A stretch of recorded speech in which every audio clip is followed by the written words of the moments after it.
Heto na po mga kabayan, hunasan, bumanat, martial law na. Aba, as Panelo Sinoplax Rimulya, dapat graft, hindi plunder. Ayan mga kabayan, patungkol po riyan ang ating alamin at bibigyan ng reaksyon sa video ito. Pero bago po natin simulan yan mga kabayan, palike naman po ng video ito. Malaking tulong po yan. Maraming salamat po at ito nga mga karabin natin. No? Bago po natin i-play yung kay Attorney Panelo. Eto, pasadahan po muna natin to mga kabayan, no? Yan, no? Si former Senator Gringo Hunasan, mga kababayan. Eto po ang kanyang pahayag mga karibyo natin. Sabi po dito, Gringo Hunasan, AFP, ayan, AFP, PNP at NBI, hindi dapat gamitin, ayan, hindi dapat gamitin laban sa mga nagpro-protesta. O yan mga kababayan, kapag ginamit nyo yan mga karibyo natin, ano tayo, martial law na ba tayo?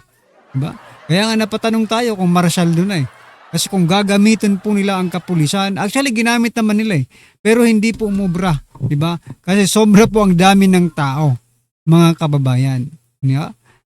Ito po ang naging komento nating mga kababayan patungkol dyan sa sinasabi ni Gringo Hunasan. Sabi po dito ni Herona Avelino, ayan talaga ang status symbol o tatak ng mga Marcos at Romualdez. Iharas ang mga sumasang-ayon sa mga kaguluhan o mga pagnanakaw. Di sumasang-ayon, ayun. Iharas ang mga di sumasang-ayon sa mga kaguluhan o mga pagnanakaw nila. Ayan mga kababayan. No? Sabi naman po ni Pete Paul D, si Inday Lustay ang kumakausap sa mga general ay bigo. Ba't napunta naman tayo kay BP Sara? Ano ba ito?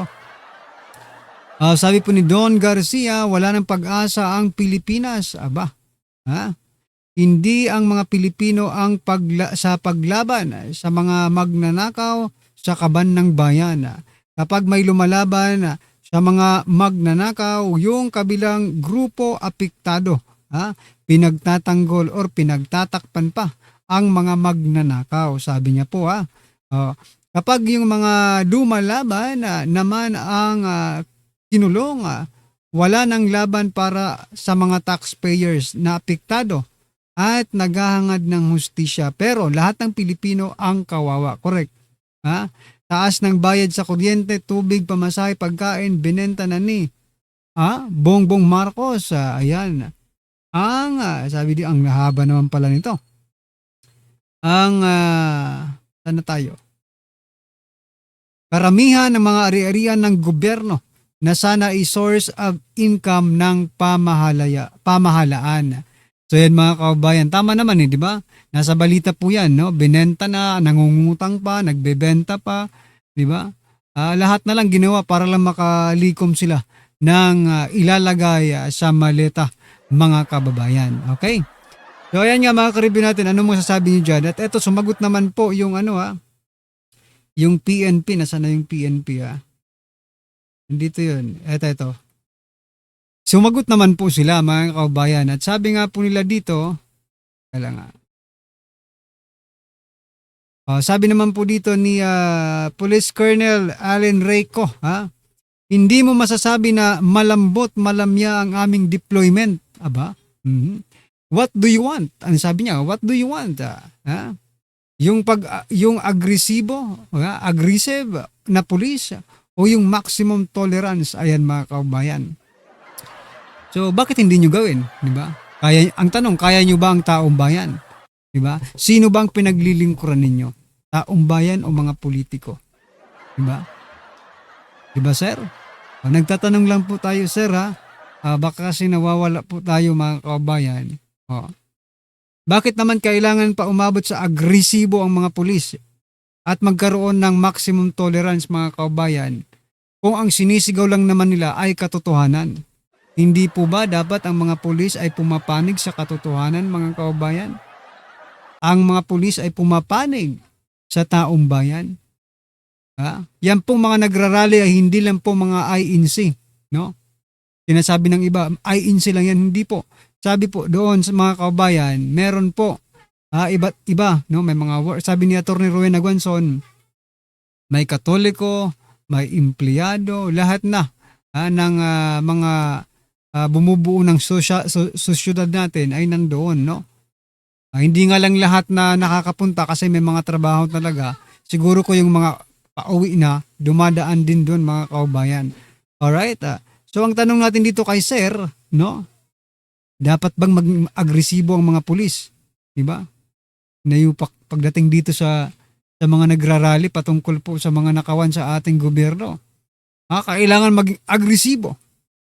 Yun ba ang gusto ninyo? Sabi niya, di ba? Pero pagdating po sa mga nagnakaw ng kaban ng bayan, anong ginawa ninyo? Wala man lang kayong ginawa, inayupak na yan talaga. Masabi nyo, due process. Hawak nga nila eh. Hawak po nila ang batas, hawak po nila ang kapangyarihan. Tingnan nyo ngayon yung nangyayari ngayon kay Senator Marcoleta, kay Boying Remulla, di ba? Magkakaroon pa ba ng due process dyan? Dinadaan nila sa due process pero they are bending the law. Okay? Ito pa mga kaubayan, samantala, pag-usapan naman po natin ito mga kaubayan, itong si Senator Amy Marcos. Senator Amy Marcos may banat. Sabi po dito ni Senator Amy Marcos, Senator Amy Marcos, ang gobyernong ito ay bangag, walang malay. Ayan na. Biglang sumagot si Claire Castro mga kaubayan, di ba? Tandaan nyo sabi po dito ni Senator Marcos, ang administrasyong ito ay bangag, walang malay. Walang malay, sabi po dito ni Castro. Sumagot agad eh. No? Ito. Ito po yung sagot ni Castro mga kaubayan. Sabi po dito ni Castro, teka lang, bebelta tayo mga karibin natin Harap. Okay. Sabi po dito ni Castro, nakakaawa. Nakakaawa? Nakakaawa ang mga obstructionist na tulad ng isang senadora, nagre-rely, gumagamit ng fake news para makapanira lamang at para maikalat ang mga ganitong klaseng maling impormasyon. Ano po ba ang mali sa sinabi ni Senator Amy Marcos mga kaubayan? Ang sabi po ni Senator Amy Marcos ay bangag ang administrasyong ito. Sino pong nag-agree? Just comment down below. Try natin kung nagsasabi ba ng totoo si Senator Amy Marcos o kasinungalingan yung sinasabi niya at nagsasabi ng totoo si Castro. Sa palagay ko, mag-a-agree po ang taong bayan sa sinasabi ni Senator Amy Marcos na bangag ang administrasyong ito. Di ba? Ito pa, may isa pa pong nagpakita siya ng ebidensya no? Si Castro, ito. Ay, grabe. Prepared yarn. Prepared yarn. Ito si Castro, mga kawan. Sabi niya po dito, mga kawan, sa balita, umamin ang dating Pangulong Duterte sa paggamit ng iligal na droga. Pinaghandaan po natin talaga ito para maipakita natin kung sino talaga ang gumagamit ng illegal na droga sa panahon na siya ay Pangulo na. Mayroon pa po siyang may dala po siyang placard mga kaubayan. Di ba? Pinapatunayan niya na si former president daw ay gumagamit ng droga. No, yung drugs pong ginagamit ni former president mga kaubayan, it was may reseta po yun ng doktor di ba? Galing po sa doktor yun, hindi po galing dyan sa mga kung saan-saan lang mga kaubayan. Anyway, balikan po natin dito yung kanyang mga pahayag, no? Gusto niyang i-point out sa atin na etong si President Marcos ay malinis. Teka lang, Miss PCO, no? Bago kami maniwala sa iyo, dapat magpa-hair follicle test muna. Mahirap naman yung aakusahan mo si former president, di ba? Na ganyan. Tapos nireplyan ka ng mga DDS, di ba? Pinakita sa iyo na mali ka. Dahil ito ay galing sa doktor. Nireseta ito ng doktor. Ngayon, pag-usapan naman natin si President Marcos. Di ba? Pwede bang pagpa-hair follicle test para malaman po ng taong bayan? Ang tagal na niyan Pero I think matatapos na po ang termino niya. So wala na po tayong pag-asa na mapatunayan, no, na hindi bangag ang ating Pangulo. So meaning mga kababayan, dahil po sa kanilang naging aksyong iyon, they admit na bangag nga talaga ang Pangulo. So tama, di ba? Tama po yung sinasabi ni Senator Amy Marcos nabangag ang administrasyong ito. Diba? Nako. Anyway, ito pa mga kabayan, bago po natin i-play yung video mga karbi natin, ha? Teka, nasaan na ba yun? Ito si ano. Nandito pa, marami pa tayong pag-uusapan pero paubos na lang, mataas na yung oras natin. Pero ito, sabi po dito no, ng ombudsman, kasong plunder gamit ang private funds, posible laban kay Marcoleta. Aray ko po, si Senator Marcoleta lang palang target nyo. Yung ibang gumamit ng private funds na sinasabi nyo, for example si President Bongbong Marcos Jr., hindi nyo kakasuhan. Yung iba dyan, gumamit ng private funds, di ba? Si Lacson. O ngayon, sige. Yung mga alyansa dati, di ba? Kanino galing yung mga pondo nila sa pangangampanya? Pribado ba ito or galing sa gobyerno? Kasi kung pribado po ito, pwede silang kasuhan din, di ba? Tulad ng kinakaso nila kay Senator Marcoleta. Pero kung galing naman po ito sa gobyerno, bakit naman po galing sa taxpayers money yung ipinang kampanya ninyo? Diba? Hindi naman ninyo ang pera. Diba? Wala silang lusot eh. Kahit saan ka pumunta, walang lusot yung administrasyon. Palagi po silang may maling ginagawa. Diba? So, ayan mga kabayan, ano pong masasabi niyo dito na posible lang laban kay Senator Marcoleta? How about sa iba? Nako naman talaga, oo. Ay, nako. Ito nga. Romualdez, last po natin pag-uusapan. Gusto ko lang pong i-share to mga karibi natin tapos i-play na po natin yung video. Alright, sabi po dito, mga nagsampa ng kasong laban kay dating speaker. Dating speaker Romualdez, pinagbabayad ng 20 million pesos fees. Ayan. Magbabayad pa kayo kay Romualdez. Iyo lang niya.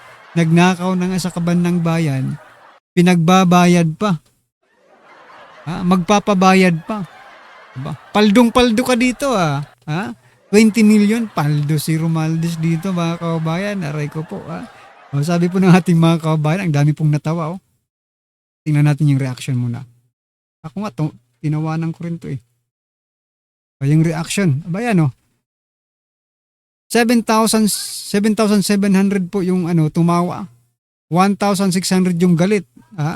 Ayan mga kabayan, napakarami po ng galit at tumatawa lang. Sabi po ni Maya, pati korte nakatanggap na din ata ng maleta. Sa susunod, yung mga reaction na yung pagmumultahin. Aray ko po, magmumulta na tayo nito mga kabayan. Nagkapera, ampo. Sabi po dito ni Roberto. Nakakawat na, mangayo pa, paldo. Ayan yung sinasabi natin, paldo. Sabi po ni Abita, I just sit and watch how they fall. Ayan na. Nagkaletse-letse na. Sabi po ni Ken Jolancia. Sabi po dito ni Felmar, yung oligarchs speaker, ibig sabihin tuloy-tuloy mulang ang pagnanakaw, may pera pa naman ang Pinas. Aray ko po.